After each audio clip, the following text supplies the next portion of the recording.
And yes, the Supreme Court will today pronounce its verdict on the plea to stay the use of electoral bonds. The Apex Court had rejected the centre's appeal to let it continue using the funding system till the end of the Lok Sabha elections. A three-judge bench led by Chief Justice Ranjan Gogoi will give its verdict on a petition filed by the NGO Association of Democratic Reforms. The centre and the Election Commission have taken contrary stance on the issue. The government wants to maintain anonymity of the donors of electoral bonds, while the election watchdog is batting for revealing the names of donors for transparency. An RTI report suggests that over 1,000 crore rupees have been received by parties through electoral bonds in just a matter of 2 months, a major hike in the political funding through bonds compared to last year.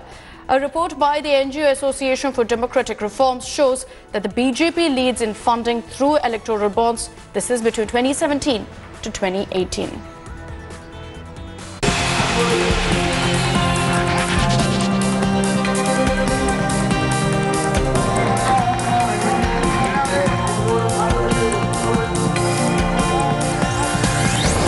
The world's largest democratic exercise, and probably it's the most expensive.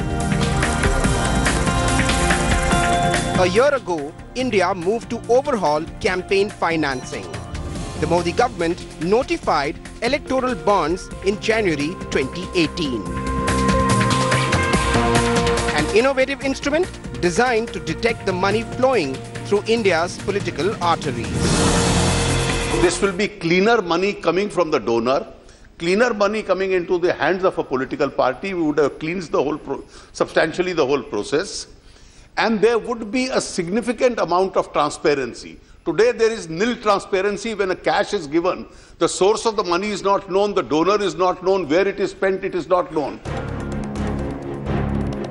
A year later though, the scheme has been found to have benefited the ruling BJP most.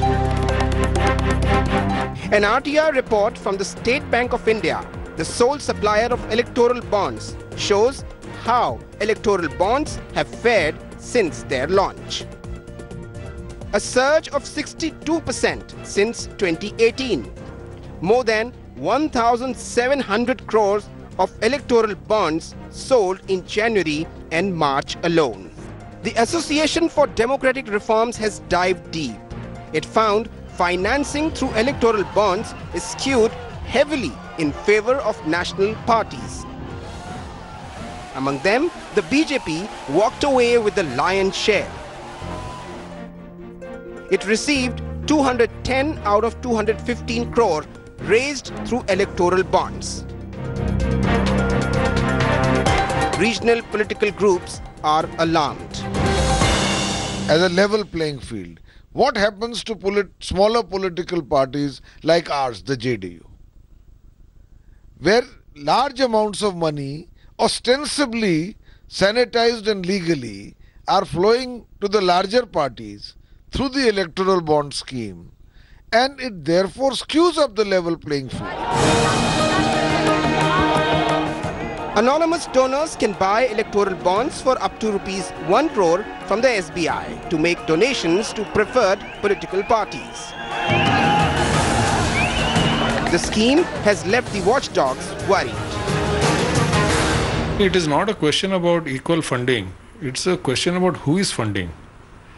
If the people of India, all the voters fund the BJP or any political party, that is welcome, because that's what the people want. The trouble is when a few very wealthy individuals or corporates, or God only knows now after electoral bonds who is funding them, then the government will work for the benefit of those who are funding them and not for the benefit of the people. And so that is a big threat to Indian democracy. The Association for Democratic Reforms has challenged the electoral bond system in the Supreme Court. The Election Commission has also expressed reservations about this form of political funding. The experts say it is part of a well-thought-out strategies by the parties in power to fill their coffers. So as our netas set out to their political battlefields, eyes will also be on the Supreme Court, which takes up this matter. With Pankaj Khelkar in Pune, this is Anand Patel in New Delhi for India Today. Thanks for watching the video. For more such news and updates, please like, share and subscribe to India Today. Also check out our other great videos from our channel. We know you will love to.